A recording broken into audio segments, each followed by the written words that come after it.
Krishna, What else? that we should do our prescribed duty without attachment, and in between, we saw that even Krishna, when he came to this earth, he set an example by doing his prescribed duties, and and later on, desire and lust are our enemies, so we should try to control them. Okay. Anybody else? What are the key slokas in third chapter?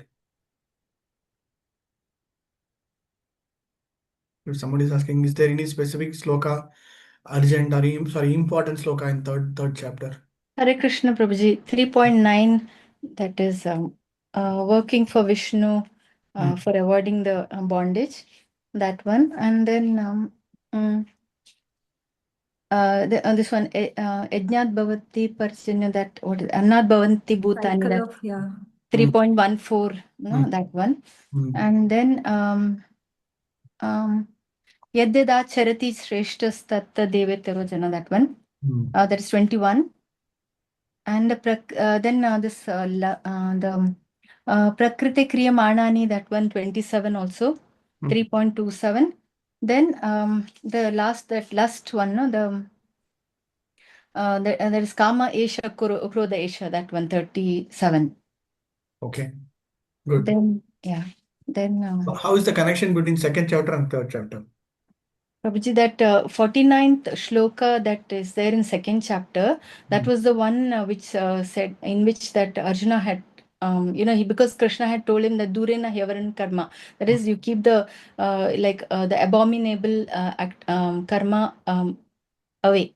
So that's why Arjuna thought that Krishna is implying that I should not be fighting. Fighting is the Durena Hyavaram Karma. That is the one that is abominable. So he didn't want to fight. Okay. So that's what he wanted to keep away. That's the link between second and third. Okay. And then from third onwards, the karma, Krishna takes from Nishkama karma, from the normal karma to what is it, Sakama karma, then to Nishkama karma. Then after that, he will show, what is the What is normal karma? I want to understand. Normal karma is like how we do the normal activities. That is the normal karma, without any we don't in Nishkama karma we don't have any attachment, but normal karma is like we have attachment, like prescribed duties and all those things, like whatever is there. That is called as Sakama karma. Sakama karma, yeah, Sakama karma. So then after that karma, then from karma kanda they go to, he goes to karma yoga to show to Arjuna. Then after that he shows the cycle of sacrifice also, like how is it, like how the grains and all, how they are they subsist on living beings. And then then after that he Living shows, beings subsist on grains. sorry, Prabhuji. Yeah, living beings subsist on grains. Then after that,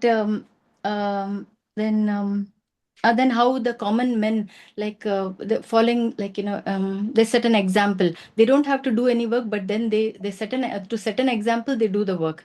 That's the thing. And then after that, then he also showed. I mean, he also told us about. One more thing. One second, Prabhuji. The places where lust would reside. Yeah, lust would reside. Yeah, that's correct. And then lastly, the ways how to conquer lust. Yes. Where are the sitting places of lust?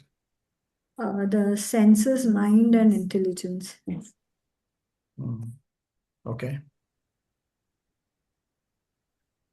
Then 3 coverings of lust also, like that's what it's called. Okay. Good. Thank you. Thanks.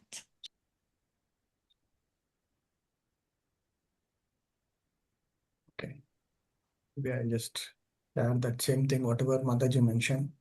So you're able to see the screen? Yes, bro. Yeah. Yes. So Krishna in second chapter, he concludes with Sankhya Yoga and kind of Buddhi Yoga, and then says you have to engage in your warfare in this particular act, right? So then Arjuna asked the question like whether renunciation in action of action or freedom from action, like just abstaining from work. But what is Krishna's emphasized point is you have to perform action. Without action, you cannot be living naik kasit shanamapi. That's what he will say. And then everybody are forced to act, and then you cannot be a pretender. You cannot. So there is an impossibility of inaction. So you have to perform action. Okay. The whatever Mataji mentioned about sakama karma, nishkama karma, karma conduct, whatever be that particular thing. Okay. That is the first important emphasis that Krishna emphasizes in the first sloka to ninth sloka. Then from 10th to 16th, specifically on how to perform that karma as per prescribed rules and regulations as per yajna. So you perform this karma, this yajna, this is the benefit. Annad bhavati bhavudani parjanyat anad. The entire thing will come, and also specifically mention whatever sacrifice that we perform, we are supposed to offer it, right? Then only otherwise we are become bhungte, we are becoming thief, right? That also an example. And then that 17 to 35 is all about by example, like we have to perform your dharma and loka sangraham. That is the main aspect he's mentioning. And also he's talking about Janaka Maharaj. He's talking about Krishna's own example, right? He himself says, if I don't do any karma, then he actually doesn't need to do anything, but still he performs the duties, because otherwise the world will fall into chaos and then nobody will be able to follow. That is the important part. Okay. And every leader has got a responsibility as per karma. They have to perform their activity and then follow that process. The last is 36 to 43 is all about the important understanding. When somebody wants to perform an action, what's the most important thing that will overcome their thing is these two aspects. Kama yesha krodha yesha rajod guna samabhava. So from rajod guna, all these kama and krodha will come, and then what are the degrees of covering satya, rajas, saman, tamoguna. Okay. And sitting places of lust is also very important. So we need to understand the hierarchy. The hierarchy is from senses is the lowest, then the mind, then the intelligence. This we saw in detail in second chapter, right? Dhyaito Vishan Pumsa Sangastejo Bhajayate Sangat Sanjayate Kamaha.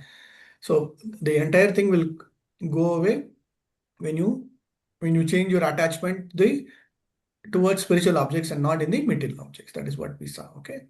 Yeah. So what Krishna finally concludes, you have to perform work. So here he is emphasizing on karma yoga portion only, right? And then as per your swadharma versus swadhama. So what is your swadharma is as per your occupational duty that you have to perform your religious aspects aligned with that particular activity will become this one. So he will slowly take from one angle of performing actions with the varna, with the understanding about what is your varna and then your ashrama, then he will go to that. So that he concludes that yes, you should do this karma, you should perform this karma with intelligence, with jnana, with knowledge. So that is what he will conclude. So when he concludes that, obviously we have to understand what is meant by knowledge, right? So fourth chapter, sorry, fourth chapter is all about jnana yoga. So jnana yoga means what? Understanding of who we are is already done in which chapter? Who we are means in which chapter you will say? Second one. Second chapter. About the knowledge about the Supreme Lord is going to start from this particular chapter, fourth chapter.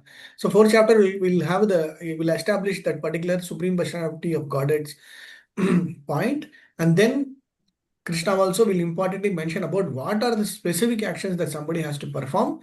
And then in fifth chapter, he will continue that from a Krishna conscious philosophy, from a karma yoga, nishkama karma. Sakama karma is over, karma kanda is over. Then he'll go into nishkama karma yoga, and then we'll go into the next chapters.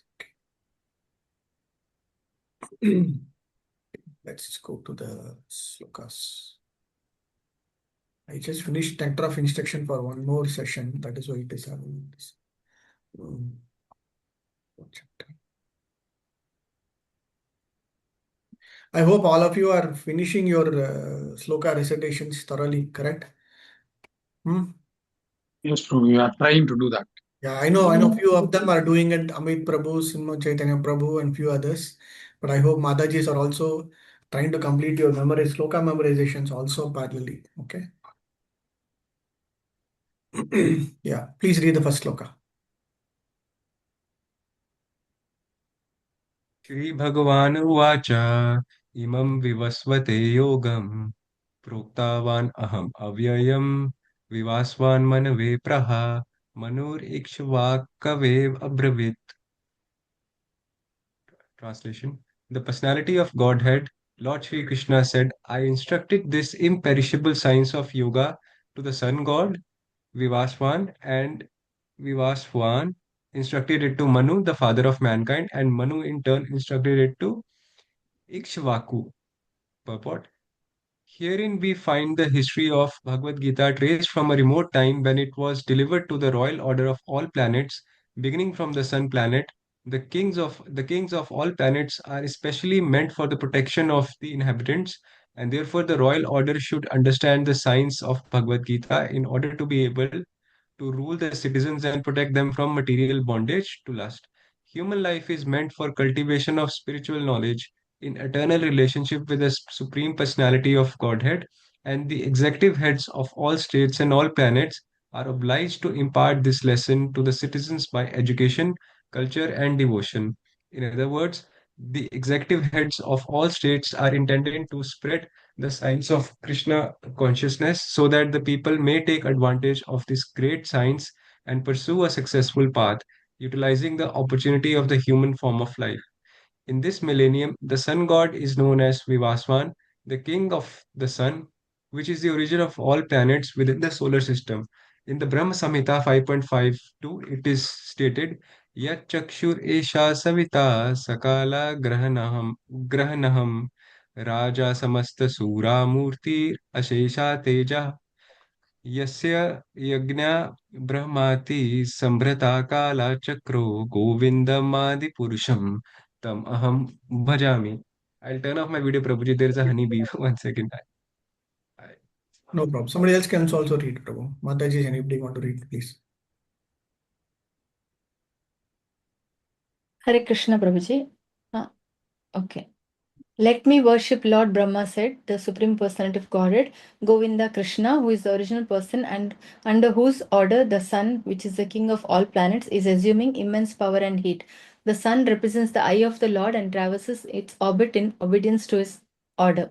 The sun is the king of the planets, and sun god at present of the name Vivaswan rules the sun planet, which is controlling all other planets by supplying heat and light. He is rotating under the order of Krishna, and Lord Krishna originally made Vivaswan his first disciple to understand the science of Bhagavad Gita. The Gita is not therefore a speculative treatise for the insignificant mundane scholar, but is a standard book of knowledge coming down from time immemorial. In the Mahabharata, Shanti Parva 348.5152, we can trace out the history of the Gita as follows. Treta Yugado cha tato vivaswan manave dado manushcha loka brityartam suta ekshvakave dado Ikshvakuna cha katito vyapya lokan avastitaha. In the beginning of the millennium, known as Treta Yuga, the science of relationship with the Supreme was delivered by Vivaswan to Manu. Manu, being the father of mankind, gave it to his son Maharaja Ikshvaku, the king of this earth planet and forefather of the Raghu dynasty, in which Lord Ramachandra appeared. Therefore, Bhagavad Gita existed in human society from the time of Maharaja Ikshvaku. Okay, Mataji, let's pause here. Okay. Sure. So Thank you. this chapter is very importantly termed as Jnana Yoga or the transcendental knowledge. Okay, most importantly, transcendental knowledge, because it has got so much of knowledge of within that set of slokas that we need to categorized into certain species. So first few sections will talk about why, when, what was Bhagavad Gita's importance, when it was born, brought, how it was done, etc. And then what is the understanding of Lord's appearance? Why Lord appeared? What are the reasons behind Lord's appearance? Then another section will get into what are the jivatmas are supposed to perform as karma. It will talk about karma, akarma, vikarma, those things. And then within that, it will go to the next section of talking about performance of yajna, dhana, and tapasya. So under karma, what are the most important aspects you have to do? Under akarma, when you try to do this as an yajna, as a dhana, as tapasya, and then it will go into a matrix with varna and ashrama. Like this yajna, this ashrama, this yajna, this ashrama, this yajna. So it will get into a combination between a brahmachari and a yajna, vanaprastha and what yajna, and then a grahastha and what yajna, and then brahmachari what tapasya. So like that it will get into the combination between the four ashramas and yajna, dhana and tapasya. So Krishna will conclude on a very important aspect of knowledge of a person living in the form of human being has to perform yajna, dhana, and tapasya in this kind of an order. If you are following this varna and this ashrama, you are supposed to do this.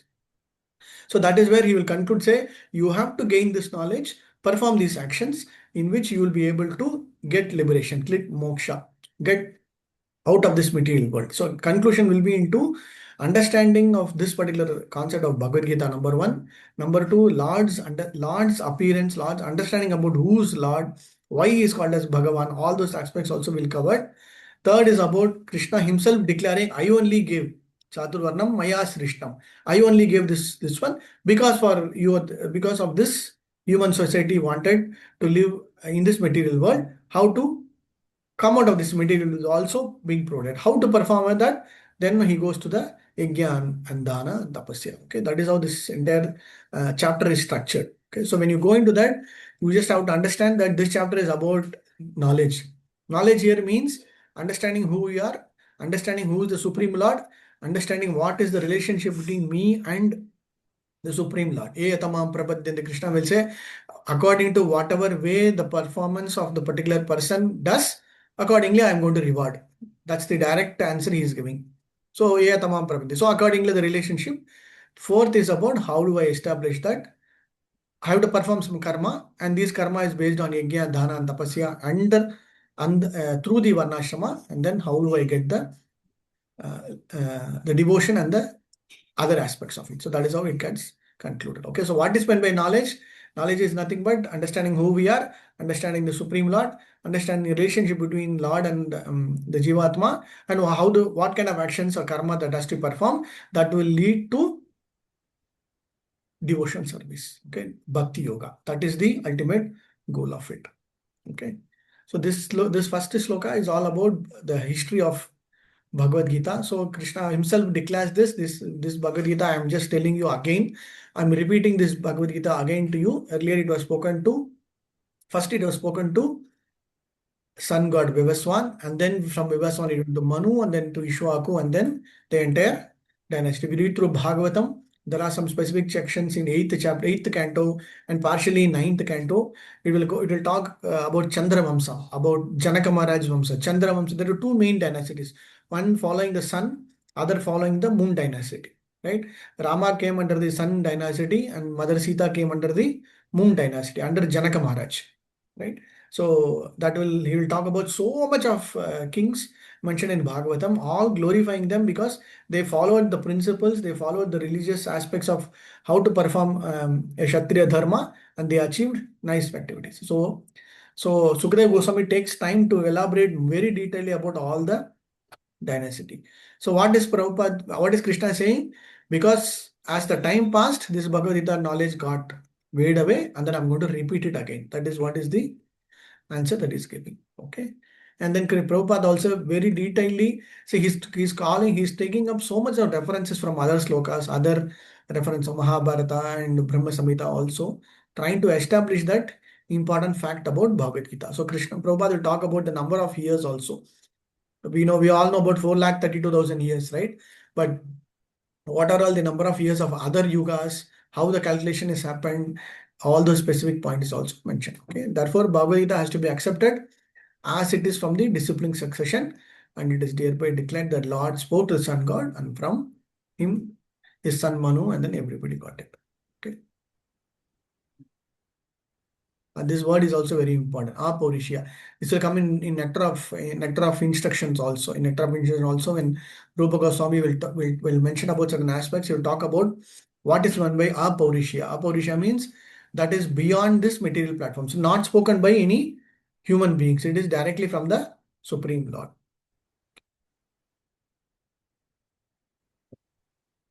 Okay. So you don't have to remember these numbers, but at least few numbers you need to remember is totally how many years before this Bhagavad Gita was spoken. Okay, it is at least 120, 400,000 years ago. Okay, so that is roughly a rough estimate is given in which Bhagavad Gita was spoken earlier. Okay, this number at least you should remember 120, 400,000. Okay, okay, that's cool. Probably a small question for 4.1. I mean, it says that in the beginning of millennium known as Treta Yuga, it was delivered by Vivaswan to Manu. So anything special about Treta Yuga, or that why was it not there in Satyuga or later? No. See this. That's what I'm trying to say. So this Satya Yuga, Treta Yuga, Dwapara Yuga, and Kali Yuga. 4 yugas are there, right? So Krishna is calling that particular yuga and telling this was told earlier. So not specifically talking about Satya Yuga or calling only Treta Yuga is not the important aspect. It is about just conveying the message. This was earlier. Earlier it was told in this particular period, and I'm going to repeat it again. That is the only thing. That's all. Okay, bro.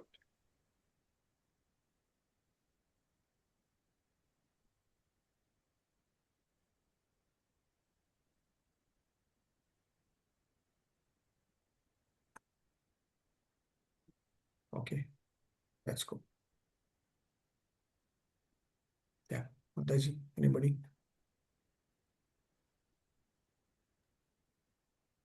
Hare Krishna Prabhu. Yeah, Mataji. Evam parampara praptam evam rajarasyo viduho sakalena mahata yoga nasta parantapa.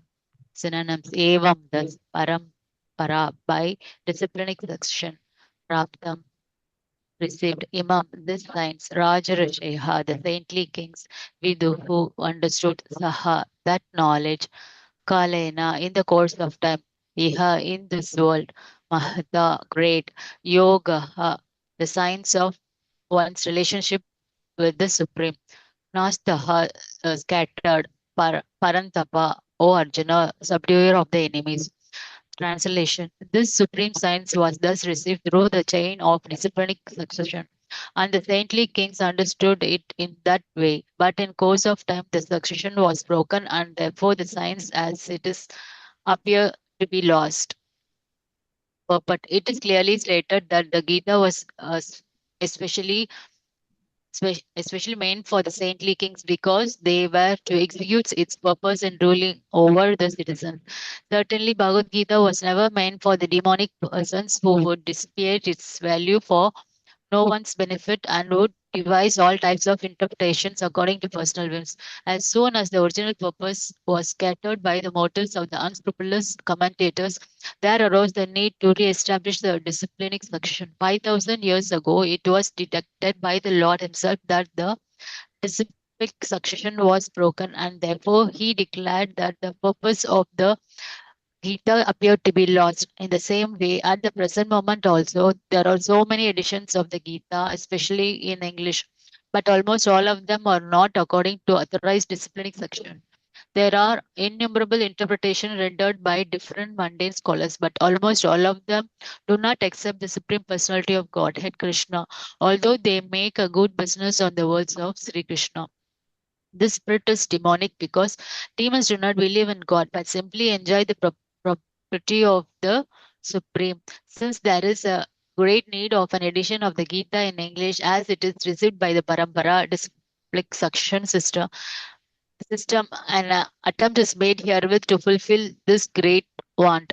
Bhagavad Gita accepted as it is a great boon to humanity, but if it is accepted as a treatise of philosophical speculation, it is simply a waste of time. Hare Krishna. Thank you, Mataji. Before getting to the other part, can somebody interpret this particular line and then give me a quick understanding about Prabhupada?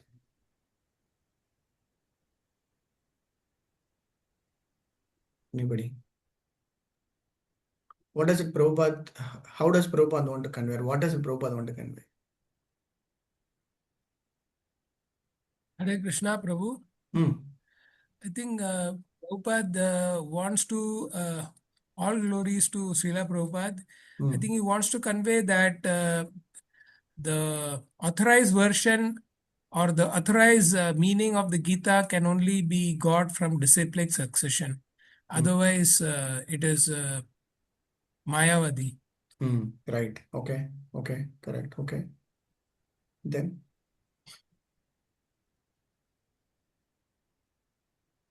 Hare Krishna, Prabhuji. Prabhuji, I think Prabhupada is also trying to highlight here that accepting the supremacy of Krishna while we read the Bhagavad Gita book is a very important component. Otherwise, it just becomes a philosophical speculation and it doesn't give the desired results that we need after reading Bhagavad Gita. That understanding will not be there. Okay. Okay. And also Gita in English is mentioned. So like, any other, like supposing Sanskrit was there, it would be difficult for everyone to follow it. So maybe because of that, it's specified there, I think. I don't know. Okay. Anybody else? What is the mood of Prabhupada here? It's very humble How? because he is saying that he has made an attempt He wants to Yeah. He wants to reach out to everyone, compassionate. Correct. Yeah, he's compassionate, okay, but most importantly, this purport reflects what Prabhupada's real mood and mission. His mission is what? His mission is to get everybody the knowledge about Bhagavad Gita. His mission is what?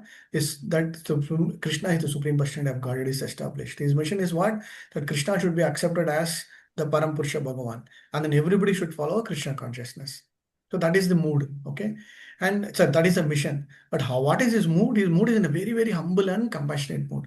So what is making an attempt is made here with to fulfill this great want. Okay. So he's saying, he's not saying, oh, I did this, I want to do that because everybody, this and I. So he's making it, the word attempt is so nicely presented here.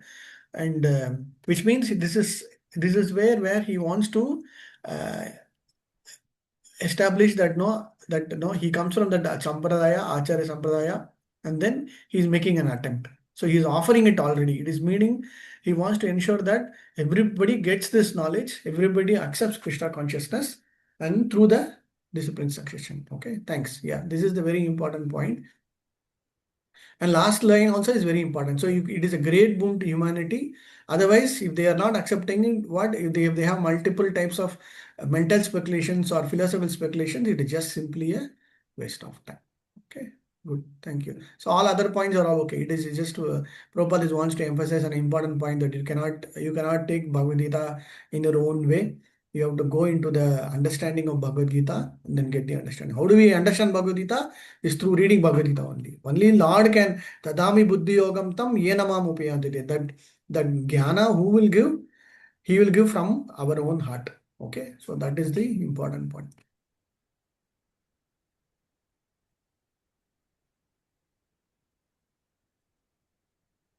So in fact, Prabhupada will say, if you are listening to Bhagavad Gita from somebody else with some motive, ulterior motive, it is actually getting into more of demonic tendency, demonic principle. So we need to be very cautious and clear. Okay. Okay, quickly. This is very small only. That's okay. Please read.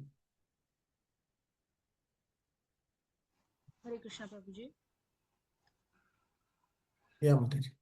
स एवायां मया तेद्य योगप्रोक्तपुरातनः भक्तोऽसि मे सखा चेति रहस्यं ह्येतदुत्तमम्. What shall I read, Prabhu? It's okay, Mataji. It's okay. Translation you can read. Okay, translation and purport by His Divine Grace A.C. Bhaktivedanta Swami Srila Prabhupada Ki Jai. That very ancient science of the relationship with the Supreme is today told by me to you because you are my devotee as well as my friend and can therefore understand the transcendental mystery of this science. Purport. There are two classes of men, namely the devotees and the demon.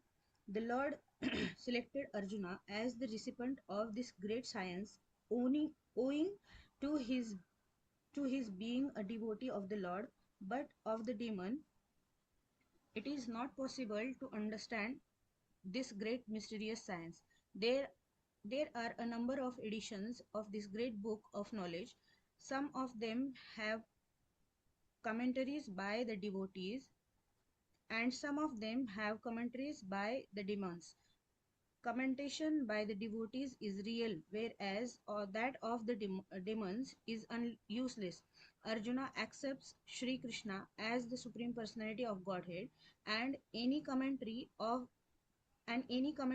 the Gita following in the footsteps of Arjuna is real devotional service to the cause of this great science. The demonic, however, do not accept Lord Krishna as he is. Instead, they concoct something about Krishna and mislead general readers from the path of Krishna's instructions. Here is a warning about such misleading paths. One should try to follow the disciplic succession from Arjuna and thus be benefited by this great science of Srimad Bhagavad Gita. Hare Krishna. Thank you, Mataji. So if you have read through other Bhagavad Gitas, I have read in my childhood a lot of different interpretations of Bhagavad Gita in which Krishna is not a personality. Krishna is some kind of a source. It will come, it will take some form, and then he has taken that source of energy has taken Krishna's form, and then giving this knowledge about karma. So emphasis will be on only on karma and then this. And so like that, there are so many different interpretations. Okay. So that's why Prabhupada gives a very important warning. But very importantly, this sloka emphasizes one important aspect. What? Bhaktos me sakha seti. Okay. Two aspects. So what is when you are my devotee and as my friend. So here Krishna makes it a very clear understanding. When Arjuna became devotee of Krishna, which sloka? Devotee. 2.7. 2.7. Devotee or disciple, correct? So when he did a surrender, Karpanya dosha surrender, immediately Krishna stood up and said, okay, I'll give you the knowledge. So here Krishna makes him that qualification. It is not only that you are my friend, but you are also my bhakta. Okay. So that is why I'm trying to give you this knowledge. Okay. And most important is sa eva ayam maya te yoga adya yoga prokta puratanaha. So this yoga, this yoga is puratana, is very old. Okay. And I will try to give this uttamam, this wonderful science of yoga. Okay. So that I will give it to you. That is what is Krishna's point. So he's continuing that aspect of this, what is this Bhagavad Gita, when it was spoken, and why it is very important, and why it is specifically important to you. Okay. And Prabhupada mentioned this line, Krishna selected Arjuna. Okay, this mind makes it clear that Arjuna was made into a particular situation so that he becomes very compassionate. He gets down to such a level that he melts down completely, and then at that point of a time he makes the surrender, and then he gets the knowledge. Okay, so sometimes we also in any one of the class paper, other acharyas will mention, sometimes we are put in a very awkward situation or a very difficult situation. So which means we have to understand that the Lord has a specific plan and he has selected for this. So we are just undergoing that particular thing. That's all. Okay. So very nicely Prabhupada uses the word selected Arjuna. Okay. So there are so many other Pandavas, among Pandavas, many of them are there. But why specifically Arjuna? Because of this particular point. Okay. And the other point you also know, like you know the story, right? You know the story about Arjuna thinking about Krishna. Everybody knows the story? Yes? No? Why Arjuna?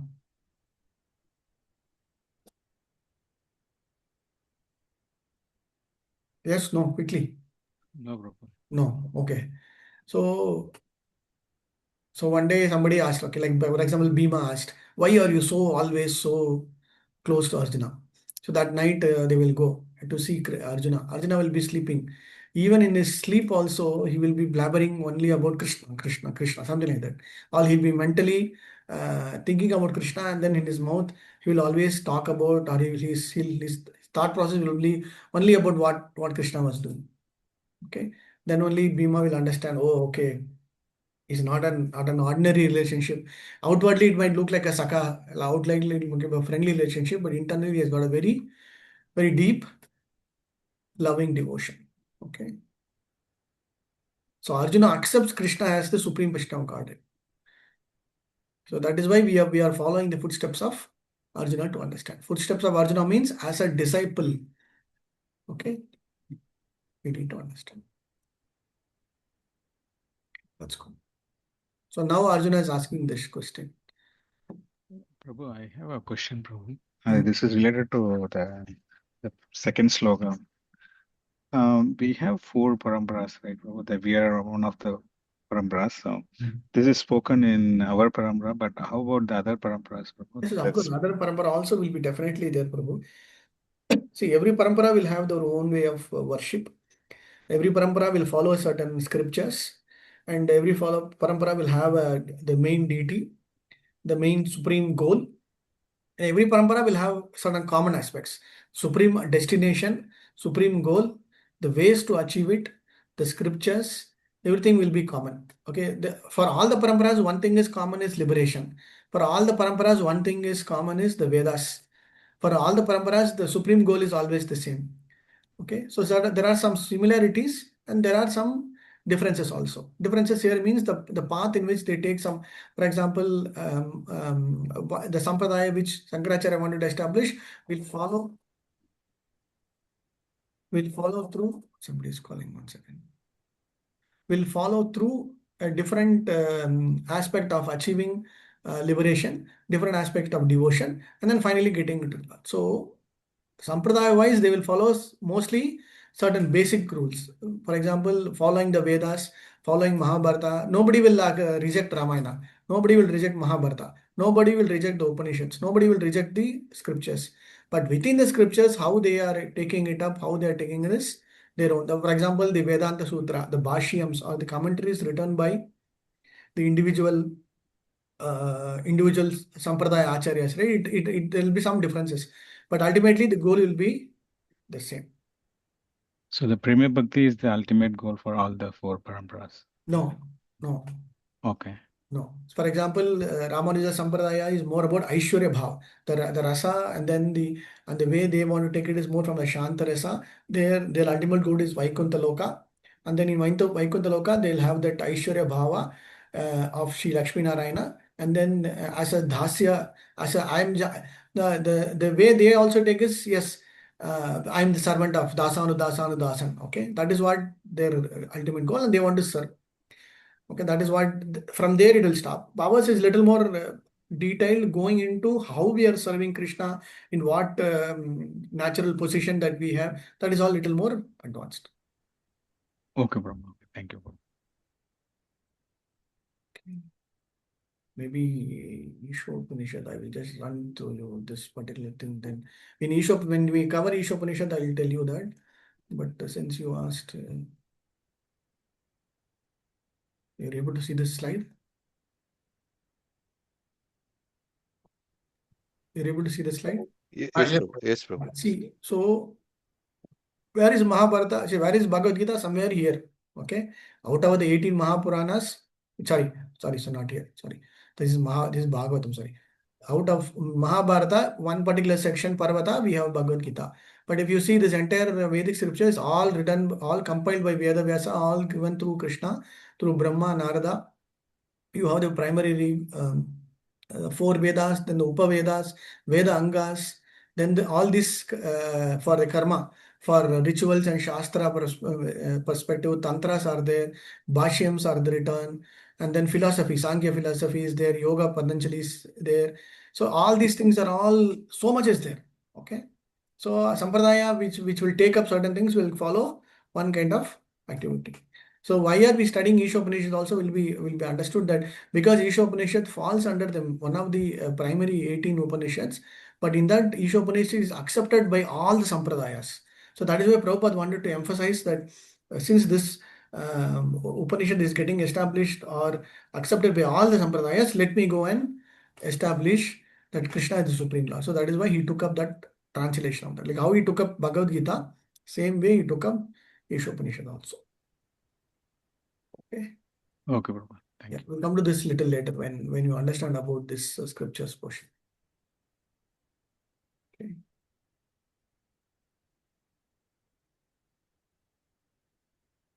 Okay, let us try to finish one more. At least 5 slokas thought I will finish. Okay, let us finish this. Param bhavato janma, param janma vivasvataha. Katam. Yeah, please read. Hare Krishna Prabhu.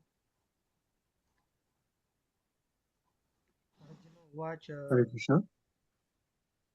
Prabhu, do I read the verse or the translation? Somebody else was about to. Okay, go ahead, Dhanavir Prabhu. No problem. Anybody? Yeah. Translation, is it, Prabhu? Yeah, translation. Go ahead. Arjuna said, the sun god Vivaswan is senior by birth to you. How am I to understand that in the beginning you instructed these signs to him? Purport: Arjuna is an accepted devotee of the Lord, so how could he not believe Krishna's word?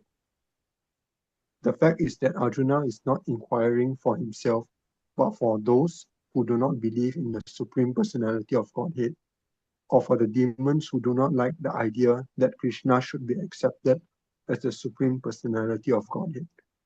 For them, only Arjuna inquires on this point, as if he were himself not aware of the personality of Godhead, or Krishna. As it will be evident from the 10th chapter, Arjuna knew perfectly well that Krishna is the Supreme Personality of Godhead, the fountainhead of everything, and the last word in transcendence. Of course, Krishna also appeared as the son of Devaki on this earth. How Krishna remained the same Supreme Personality of Godhead, the eternal original person, is very difficult for an ordinary man to understand. Therefore, to clarify this point, Arjuna put this question before Krishna so that he himself could speak authoritatively. That Krishna as the supreme authority is accepted by the whole world, not only at present, but from time immemorial, and the demons alone reject him. Anyway, since Krishna is the authority accepted by all, Arjuna put this question before him in order that Krishna would describe himself without being depicted by the demons, who always try to distort him in a way understandable to the demons and their followers. It is necessary that everyone, for his own interest, know the signs of Krishna.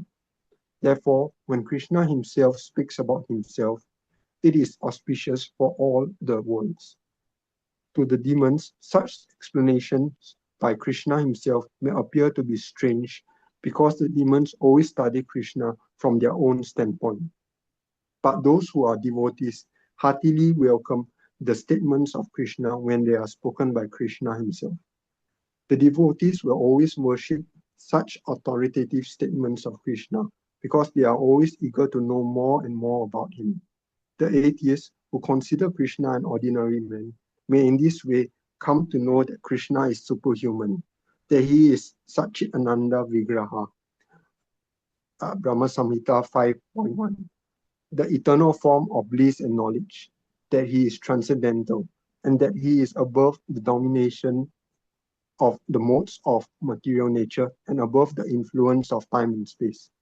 A devotee of Krishna like Arjuna is undoubtedly above any misunderstanding of the transcendental position of Krishna. Arjuna's putting this question before the Lord is simply an attempt by the devotee to deny the atheistic attitude of persons who consider Krishna to be an ordinary human being, subject to the modes of material nature. Hare Krishna.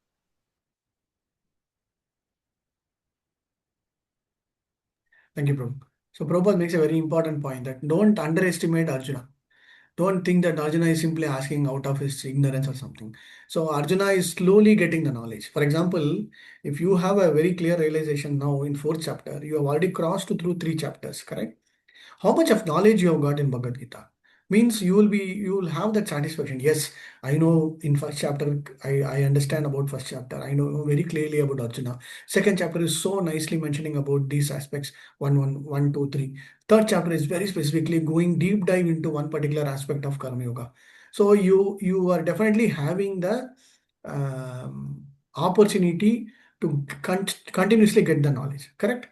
So same way, Arjuna also is also getting the knowledge in a very higher perspective, higher aspect. So definitely he doesn't have any kind of a doubt at all. But still he poses certain questions. Right? For example, nowadays this podcast and all very famous. Remember, if you have seen all kind of podcast. So the posting the question itself will be as though very elaborately asking a point, and then the person who's responding also will make it that as a big, which means why it doesn't um, make sense in one way that, oh, this person, he doesn't even know this question, know this answer. No. So the message has to be brought out to everybody, right? So it looks like a question answer session, but it's more of a conversation aspect, correct? So nowadays, if you see all kind of reels here and there, two persons talking, same thing only. Here, Arjuna is also posting certain questions, not out of ignorance, but out of curiosity is one aspect. Second aspect, whatever knowledge that is getting brought out through Krishna goes to the entire man. So this question is asking questions and going back forth will continue throughout the chapters, right?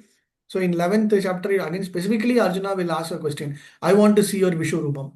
So he has done everything. He accomplished that he is Param Brahma, Parandama, he is the personal, everything is established. But then again, Arjuna will ask a question. And Prabhupada will answer the same kind of a purport he will write. For others to understand that Krishna is the Supreme Lord, the atheist, somebody should not come back and say, I am Krishna, like Paundraka. There are so many other things should not come. So even in future generation also, Krishna is the one and only person who is Supreme Person of Godhead. So that fact has to be established. So that is why Arjuna is asking this question like that. Okay. Same way we need to understand this part. Okay. Bhavataha. The word, as I told you earlier also, you just start understanding the Sanskrit verses. Okay, Janma means birth. Okay, Param means the superior. Certain Sanskrit words you have to start remembering. Okay, that Krishna is the supreme authority is accepted with the whole world, not only at present but time immemorial, and the demons alone reject him. Right? When after the Ashwamedha Yajna was all completed, when everybody was asking in the assembly who is to be first given the respect, everybody unanimously said Krishna. Right? But the demons like Shishupala rejected. Then immediately he was punished. Right? We can understand that as well. So,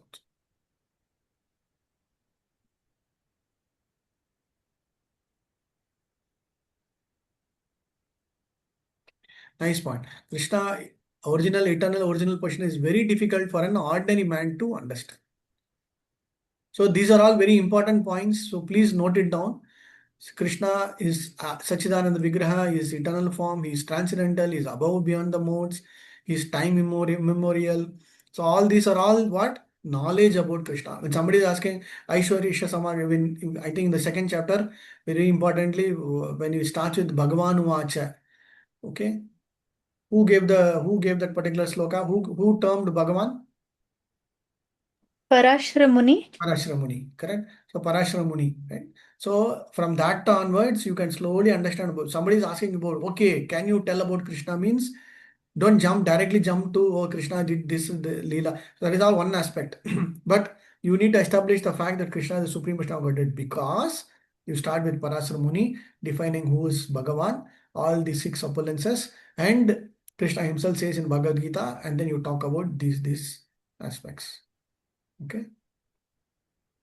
What Krishna will answer this like, okay, Bahunam Janmanam, Bahuni me Vyatitani, sorry, Bahuni me Vyatitani, Janmani Tavarjuna, Tanyaham Saveda Sarvani, Natvam Veta Parantapa. So this is the answer he will tell. Okay, please read. Hare Krishna Prabhu. Hmm. The personality of translation by His Grace, His Holiness Bhaktivedanta Srila Prabhupada ki jai.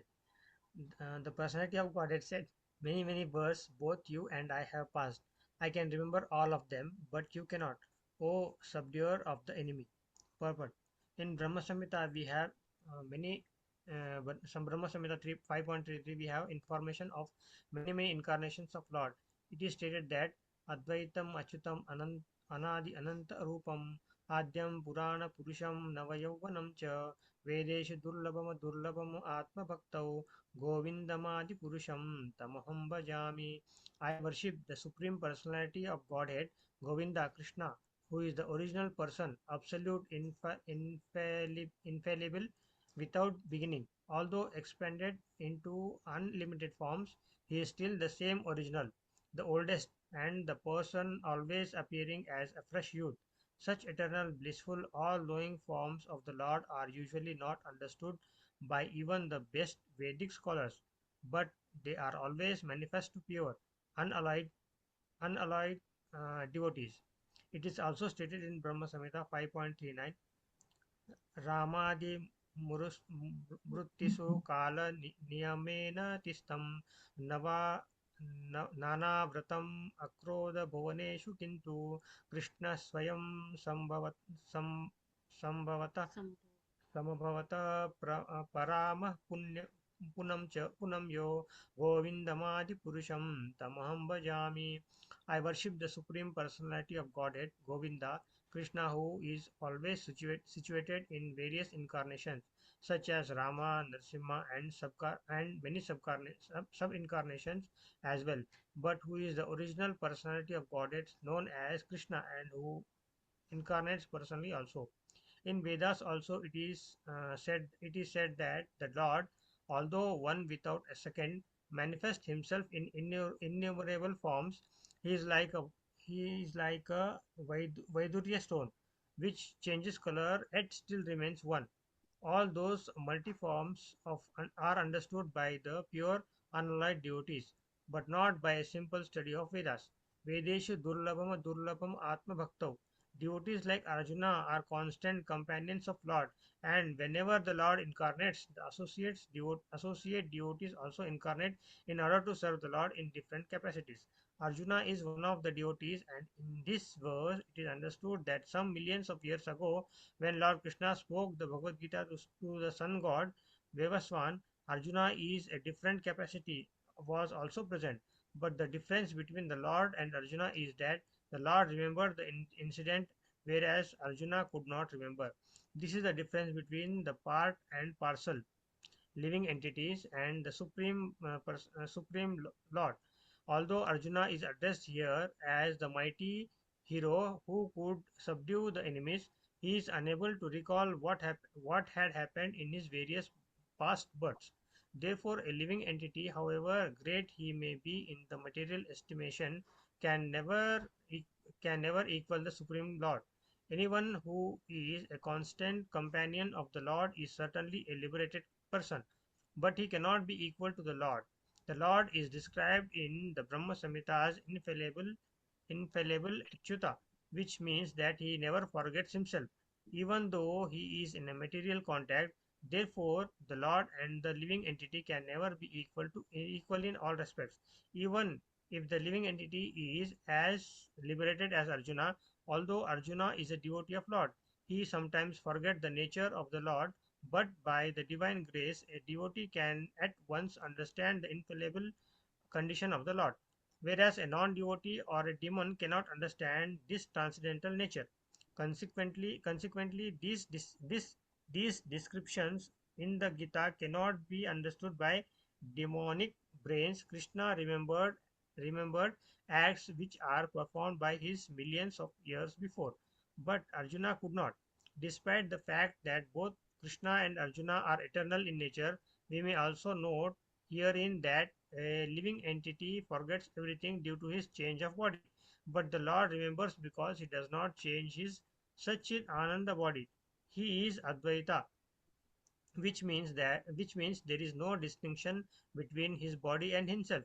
Everything in relation to him is spirit, whereas the conditioned soul is different from the material body. And because the body and Lord's body and self are identical, his position is always different from that of ordinary living entity. Even when he descends to the material platform, the demons cannot adjust themselves to this transcendental nature of Lord, which the Lord himself explains in the following verse. Thank you, Prabhu, very much. Thank you very much. This purport is so nice, purport, because Prabhupada takes so much of effort to bring nice points, okay, about why Krishna addresses Arjuna as Parantapa, right? Even though you are the greatest Parantapa, you will not be able to remember that. Even in your even for example, even in our own life, certain things we have already forgotten, certain things we are unable to remember, right? What to talk about previous birth and all, right? So that means that's all. We are conditioned means we are conditioned within that particular life period, and then within that period, certain aspects only. We will not be able to remember what happened 15 years ago when we were child, or later after when we become much more older. Certain aspects we will definitely forget, right? But here specifically Krishna is talking about Bahunam Janmanam Metitani. So even though it is all past, I am able to remember. Okay. Veda Sarvani Natvam Veda Pratava. But you will not be able to remember. So which means very clearly establishing that fact. So knowing about Krishna is happening now. Okay. Which means in Bhagavad Gita, this section is about who is that Supreme Lord. Okay, so this slokas all will talk about that particular understanding, and Prabhupada brings wonderfully from Brahma Samhita and other aspects also to establish that he is not a ordinary personality. From him everything else emanates. From him the plenary portions, the expansions, whatever he is the avatari. Okay, even in the coming slokas also will talk about Janma Karma Chame Divyam, and all the other slokas also will talk about the one aspect that he is an avatari, and from that avatari all the avatars, all the expansions, plenary expansions, everything will emanate. In fact, from the three main Karandaksha Vishnu, Garbhodaksha Vishnu, Kshirodaksha Vishnu, all other entities, living entities also are emanating from the main Vishnu form, right? That is also plenary portion from the Narayana form, and then it all completes, right? So that point is also important. This line is very important. Okay, Vedeshu Durlabam Adurlabam Atma Bhakto. So a person studying through Vedas, Vedeshu Durlabam. So I read all kind of Vedas. The goal and purpose of Vedas is what? To understand Krishna. Right? Sarvasya chaham riti sannivishto matta smritir jnanam apohanam cha. Vedeshi sarve aham eva vedyo. So he is above all the Vedas. He is the goal of Vedas, and he only gave Vedas. Okay. But Sarvasya chaham riti sannivishto matta smritir jnanam. So I am giving you the remembrance, and I am also giving you the forgetfulness. Very importantly, in 15th chapter, 15th loga, this I think after next week we are starting the Purushottam Mass, right? So in the Purushottam Yoga, 15th chapter, Krishna established that important point. Right? So I'm giving you the remembrance and as well as forgetfulness. Certain aspects, forgetfulness is very, very important. That is required for us, right? So this sloka, from this sloka or the previous sloka onwards, it will just continue to establish the irrevocable fact that Krishna is the Parampurusha Bhagavan. And we are all, even though we are all, what do you say, living entities, actually we are all part and parcel of him. We have certain qualities that is all brought from or derived from the main Purusha or the Parama Purusha, and we also have some certain godly qualities. That's all. Okay. Therefore, Lord and a living entity can never be equal. So, Prabhupada also wants to emphasize another point that all through this entire understanding, you should understand who is a devotee, who is a demon. Right? That aspect is also very important. Because demonic mentality can never accept the position of the Supreme Lord. Hare Krishna, Prabhu. Yes, Prabhu. Prabhu, what is the meaning of sub-incarnations? In the sub-incarnation, and then with, for example, there will be, it will come in the next sections, Prabhu. I will talk about it. The primary incarnations will be from Narayana. Primary will be Balram, and then Narayana, and then no, there is one primary thing will come Pradyumna, Anuruddha, Purushottama. That Pradyumna, Anuruddha will be the next, and then from there, then the other expansions will start. And then from a creation perspective, you will have Karnadaksha Vishnu, Garbhodaksha Vishnu, and Kshirodaksha Vishnu. So from there, you will have other sub-plenary creations also. Like for example, when you talk about Dashavatar, right? So in Dashavatar, there are some specific next level of avatars coming. For example, this Hayagriva avatar will come, then Dhanvantari avatar will come. All those are all the next set of avatars from the main avatar. Okay. Okay, Prabhu. Thank you. Yeah. So it will talk about something called as Vishnu Tattva avatars, and then other specific avatars which you will come to know in the coming sections. Okay. There are some specific avatars called as Vishnu Tattva avatar. There is something called as Shakti Avesha avatars, Yuga avatars, etc. Hare Krishna Prabhuji, this one, it's a, he says that in Brahma Samhita as infallible Achyuta, which means he never forgets himself. What do you mean by that? He never forgets himself? What does that mean? He will never forget himself means whatever he has done also he will remember. Whatever others done also he will remember. Remembrance one. He in the coming next sloka I will tell them. So it is not only remembering past. He will also know what is the future. But he will also know the present. He will also know what is the future also. Okay. Okay, Prabhuji. Thank you. Most importantly, you have to undergo the same. See, he never forgets himself, even though he's in material contact. So Krishna, when he is born as a son of Mother Devaki and Vasudeva, outwardly it might look like, oh, he is born from a mother's womb. He is playing in Brajdam. He's doing so. He's taking outwardly it might look like he's taking a material body. He's growing. He was a young baby. Then he grew into and a boy and then become an yavvanam. So outwardly it might like he's doing some kind of a normal regular human birth and human growth, right? So that is where he wants to mention, even though he is in material contact, so even though it is contact, still he will. So when we are in material contact, we will definitely have the ability to forget, ability to remember also. Certain aspects we will completely remember throughout our life. Certain aspects we will completely forget also. Because in some of the like in his childhood pastimes, it's like the yoga maya covers him, no? So that's why I just thought of asking. No. That is all specifically for Leela purpose. It will all be done. Okay. That is all Leela purpose. For certain things, Krishna will call and then do that act and then go away. Okay. Thank you so much, Prabhuji. Thank you, Hare Krishna. For example, Krishna will cry, Krishna will become angry, Krishna will become afraid. All those things are all part of the Leela. Okay. So it is like, specifically mentioned in Kunti Bharani prayers, fear personified will come and stand in Damodar Leela. Krishna will say, okay, I want to become fearful. Come. I mean, immediately the fear personality will come and sit on the face of Krishna and she will become fearful. Okay. It is not that Krishna really becoming fearful by seeing Mother Yashoda. So it is all part of the Leela that he wants to enact. Okay, Prabhuji. Thank you, Hare Krishna.